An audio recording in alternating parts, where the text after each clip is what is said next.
নমস্কার বন্ধুরা, অমৃত Andy cooking চ্যানেলে সবাইকে স্বাগত জানিয়ে আবারও হাজির হয়েছি। তো যে সকল বন্ধুরা ইউটিউব চ্যানেল থেকে দেখছেন তারা প্লিজ চ্যানেলটাকে সাবস্ক্রাইব করে আমার পাশে থাকবেন, আর যারা ফেসবুক থেকে দেখছেন তারা পেজটাকে ফলো করে রাখবেন। আর স্কিপ না করে পুরো রেসিপিটি দেখার অনুরোধ রইল। তো চলুন রেসিপিটি দেখে নেওয়া যাক। আর দেখুন বন্ধুরা, এখানে আমি একটা কড়াই বসিয়ে নিয়েছি। কড়াই দিয়ে দিচ্ছি জল, আর এখানে দেখুন জলটা কিন্তু আমি গরম করতে দিয়ে দিয়েছিলাম। তো আমি একটু ঢাকা দিয়ে দিয়েছিলাম যেন তাড়াতাড়ি ফুটে যায় তার জন্য। তো এখানে আমি দিয়ে দিচ্ছি লবণ, আর এখানে দেখুন বন্ধুরা চালের গুঁড়ো নিয়েছি। এটা হচ্ছে চালের গুঁড়ো। তো চালের গুঁড়োটা আমি দিয়ে দিচ্ছি, 1 বাটির মতো নিয়েছিলাম। তো এখানে গরম জল কিন্তু দিয়ে গ্যাসটাকে কমিয়ে দেবো, আর এইভাবে কিন্তু আমি দেখুন মানে হালকা করে এইভাবে নাড়তেই থাকবো। তো একটু ভালো মতো করে নেড়ে নিয়েছি। তো গ্যাসটাকে বন্ধ করে নেব। তো এবার আমি একটা ঢাকা দিয়ে দিচ্ছি। ঢাকা দিয়ে কিছুক্ষণ পর আমি ফিরে আসছি। আর দেখুন বন্ধুরা, ঢাকাটা আমি উঠিয়ে দেখছি, আর কিছুক্ষণ পর দেখুন একেবারে কিন্তু সেই মানে চালের গুঁড়োগুলো কিন্তু একেবারে শুকনো শুকনো হয়ে যাবে। তো এখানে কিন্তু হয়ে গেছে, আর বেশি কিন্তু জল দেওয়া লাগবে না। তো আমি একটা থালাতে নামিয়ে নিচ্ছি। তো চলুন থালাতে এবার নামিয়ে নেব। আমি একটা থালাতে নামিয়ে নেব।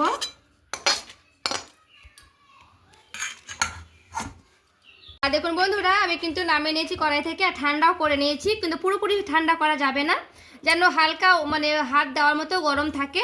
তো দেখুন খুব সুন্দর করে কিন্তু এইভাবে মাখিয়ে নিচ্ছি। তো একটু ভালো মতো করে যেমন আটা মাখে সেরকম কিন্তু একটু ভালো মতো করে মাখিয়ে নিতে হবে। তো এখানে দেখুন একটু নরম হয়ে আছে। শুকনো গুঁড়ো দিয়ে দিতে হবে, চালের গুঁড়ি। তো শুকনো গুঁড়িটা দিয়ে খুব সুন্দর করে আবারও এইভাবে মিশিয়ে নিচ্ছি। তো দেখুন এইভাবে মেশাতে মেশাতে দেখবেন খুব সুন্দর একটা ড্রো হয়ে যাবে। তো আমি একটা ড্রো করে নিচ্ছি, ভালো করে কিন্তু মথে নিতে হবে। তো আমি যেভাবে মথছি দেখুন এইভাবে কিন্তু খুব সুন্দর করে মথে নিতে হবে। আর দেখুন বন্ধুরা, খুব সুন্দর করে একটা ড্রো করে নিয়েছি। তো দেখুন ড্রোটা করানো হয়ে গেছে। তো এই ড্রোটাকে কিন্তু আমি একটা ভালো মতো করে মানে ঢেকে রেখে দেব, যেন শক্ত না হয়ে যায়। না ঢাকলে কিন্তু উপরটা শক্ত হয়ে যাওয়ার ভয় থাকে। তো আমি খুব সুন্দর করে ঢেকে নিচ্ছি, তারপরে আবারও ফিরে আসছি। তো দেখুন বন্ধুরা, এখানে আমি কিন্তু আগে থেকে আলু সিদ্ধ করে নিয়েছিলাম দুটোকে আমি 4 পিস করে নিয়েছি। এখানে আমি একটা থালা নিয়েছি, আর এখানে আমি নিয়েছি গ্রেটার। দেখুন গ্রেটারটা দিয়ে আর এই আলুটা দিয়ে একটু খুব ভালো মতো করে গ্রেট করে নিচ্ছি। গ্রেটটা করে নিলে খুব ভালো হয়। তো দেখুন খুব সুন্দর করে কিন্তু আমি গ্রেট করে নিচ্ছি। আর গ্রেটটা করে নিলে আলুর যে একটা দানা দানা থাকে সেই দানা ভাত থাকে না, একেবারে কিন্তু মিহি মিহি হয়ে যায়। তো দেখুন বন্ধুরা, আমার কিন্তু সবগুলোই আলু খুব সুন্দর করে গ্রেট করে নেওয়া হয়ে গেছে। আর দেখুন গ্রেটটা করানোর ফলে কি সুন্দর একেবারে কিন্তু মিহি মিহি হয়েছে। দেখুন বন্ধুরা, আমি আবারও কিন্তু গ্রেটারটা নিয়ে চলে এসেছি, আর এখানে আমি ফুলকপি নিয়েছি। তো ফুলকপিটা কিন্তু দুটোর মানে ফুল নিয়েছি। তো দুটো ফুলটাকে আমি খুব সুন্দর করে গ্রেট করে নিচ্ছি।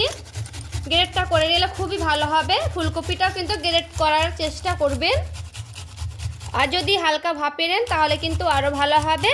তো আমি কিন্তু এখানে ভাপাইনি, গ্রেট করে নিচ্ছি। আর এই যে দেখুন খুব সুন্দর করে কিন্তু একটা গ্রেট করে নিয়েছি। ফুলকপিটাও গ্রেট করে নিলে খুবই ভালো হবে। তো দেখুন বন্ধুরা, এখানে আমি একটা কড়াই বসিয়ে নিয়েছি। কড়াই দিয়ে দিচ্ছি তেল। তো দেখুন বন্ধুরা, এখানে আমি চিনেবাদাম নিয়েছি। তো চিনেবাদামটাকে আগে ভেজে নেব। তো দেখুন চিনেবাদামটাকে কিন্তু আমি ভেজে নিচ্ছি। তো দেখুন গ্যাসটাকে কমিয়ে দিয়ে কিন্তু চিনেবাদামটাকে হালকা করে ভেজে নিচ্ছি। আর দেখুন গ্যাসটা কমিয়ে গেলে কিন্তু এভাবে ফুটতে লাগবে, তাহলে কিন্তু বুঝে নেবেন যে বাদামটা ভাজানো হয়ে গেছে। তো এবার আমি কিন্তু উঠিয়ে নিচ্ছি বাদামটাকে। তো দেখুন ওই কড়াইয়ে আমি অল্প পরিমাণে দিয়ে দিচ্ছি তেল, কটা গোটা জিরে। এখানে দেখুন বন্ধুরা 3টের মতো লঙ্কা নিয়েছি। লঙ্কা 3টেকে কিন্তু আমি ভেঙে দেব, আর একটু ভালো মতো করে ভেজে নিচ্ছি। তো দেখুন বন্ধুরা, লঙ্কাটাকে কিন্তু খুব ভালো মতো করে আমি ভেজে নিয়েছি।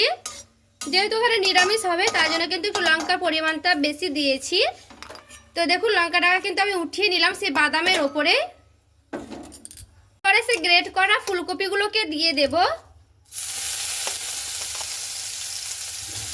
ফুলকপিটাকে আমি খুব সুন্দর করে একটু নাড়াচাড়া করে নেব, প্রথমে যেন কাঁচা গন্ধটা বেরিয়ে যায় ফুলকপির। তার জন্য কিন্তু একটু ভালো মতো করে আমি নাড়াচাড়া করে নিচ্ছি। যেহেতু ওখানে ভাপানো নয় তার জন্য কিন্তু একটু ভেজে নিতে হবে, আর ভাপানো থাকলে কিন্তু না ভাজলেও হবে। তো দেখুন কিন্তু ভাজানো হয়ে গেছে ফুলকপিটা। এবারে দিয়ে দিচ্ছি পরিমাণ মতো লবণ এবং হলুদের গুঁড়া। তো একটু ভালো মতো করে নাড়াচাড়া করে নিচ্ছি। 1 চামচের মতো কাশ্মীরি লঙ্কার গুঁড়া, এরপরে খুব সুন্দর করে নাড়াচাড়া করে নেব।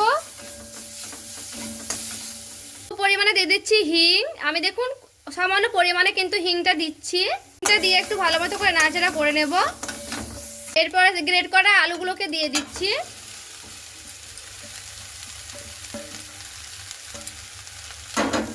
তো দেখুন আলুটাকে কিন্তু খুব ভালো মতো করে এইভাবে মিশিয়ে নিচ্ছি।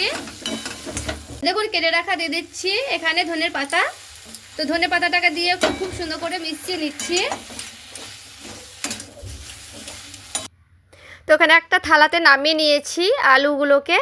তো বন্ধুরা এখানে কিন্তু আমি খুব সুন্দর করে মাখিয়ে নিচ্ছি। আর এখানে নিয়েছি লঙ্কা। লঙ্কাটাকে প্রথমে আমি খুব ভালো মতো করে ভেঙে নিচ্ছি। একটু আগে ভেঙে নিলে বেশি ভালো হবে। তো আগে ভেঙে নিলাম সবগুলো লঙ্কা। এবার আমি কিন্তু সেই বাদামগুলোও কিন্তু দিয়ে দিচ্ছি। বাদামটাকে দিয়ে আর সেই লঙ্কাটাকে দিয়ে আলুগুলো একসঙ্গে খুব সুন্দর করে মাখিয়ে নেব। তো দেখুন খুব সুন্দর করে কিন্তু মাখিয়ে নিচ্ছি। আমি কিন্তু হাত দিয়ে মাখিয়ে নিলাম খুব ভালো মতো করে। দেখুন এখান থেকে আমি একটা ডো নিয়ে নিচ্ছি। খুব সুন্দর করে এইভাবে লেচি করে নেব। তো লেচি নিয়ে কিন্তু যেমন বাটি হয় সুন্দর করে একটা বাটি করে নিতে হবে। তো হাতে একটু জল নিয়ে নিয়েছি। তো হাতে জল দিয়ে খুব সুন্দর করে একটা বাটি করে নেব। পুরটা কিন্তু ঠান্ডা করে নিয়েছি। তো পুরটাকে ঠান্ডা করে নিতে হবে। তো এরকম করে একটু গোল করে নিলে আরও ভালো হবে, সুবিধা হবে। তো এই যে নিয়ে নিচ্ছি। নিয়ে এবার আমি খুব সুন্দর করে কিন্তু এটাকে এইভাবে করে নেব। দিয়ে মুখটাকে বন্ধ করে নিচ্ছি। খুব সুন্দর করে কিন্তু বন্ধ হয়ে যাবে মুখটা। তো দেখুন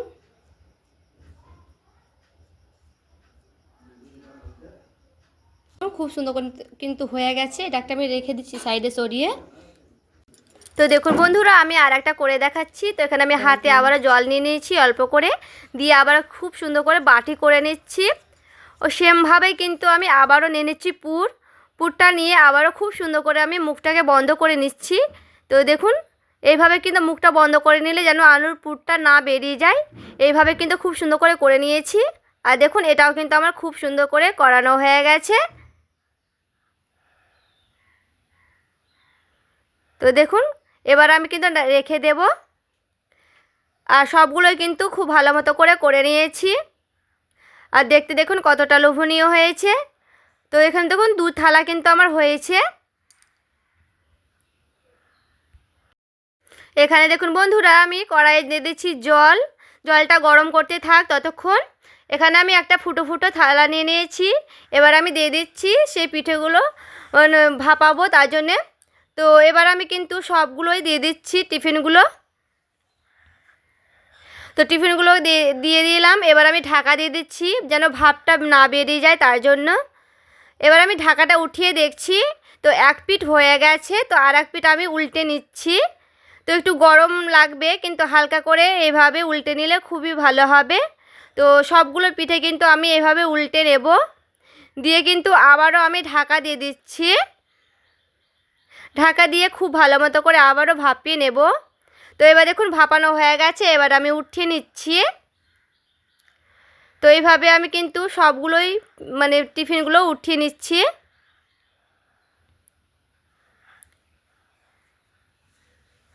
তো সবগুলোই কিন্তু আমি এইভাবে উঠিয়ে নিলাম গরম গরম অবস্থায়।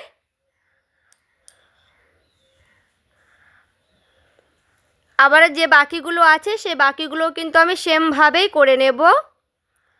তো এবার আমি দিয়ে দিচ্ছি ঢাকা।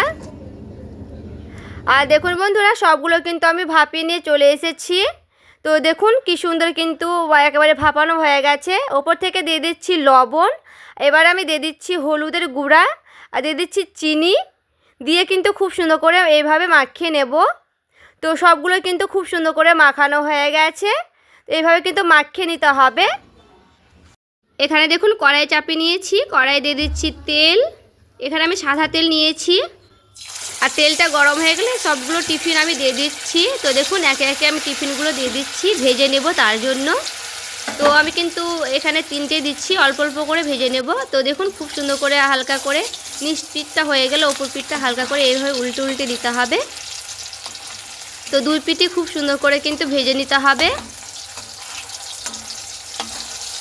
তো দেখুন বন্ধুরা এখানে আমি কিন্তু 2 পিঠ খুব সুন্দর করে উল্টে পাল্টে ভেজে নিয়েছি।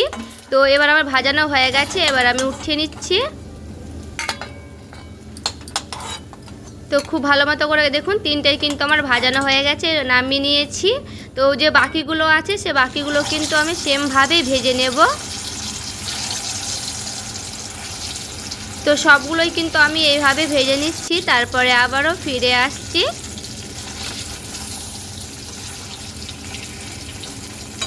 আর দেখুন বন্ধুরা ভেজে নিয়ে চলে এসেছি। আর দেখুন টিফিনগুলো কতটা সুন্দর লাগছে, খেতেও কিন্তু দুর্দান্ত হয়। এইভাবে কিন্তু যদি একবার বাড়িতে তৈরি করেন যত খাবেন তত কিন্তু খিদে পাবে, আর খেতে কিন্তু দুর্দান্ত হয়। খেয়ে কিন্তু একেবারে নিমেষের মতো শেষ করে ফেলবেন। তো আজকের এই টিফিন রেসিপিটি কেমন হয়েছে আপনাদের অবশ্যই আমায় কমেন্ট করে জানাতে ভুলবেন না। ভালো লেগে থাকলে প্লিজ একটি লাইক করবেন, চ্যানেলটাকে সাবস্ক্রাইব করে আমার পাশেই থাকবেন।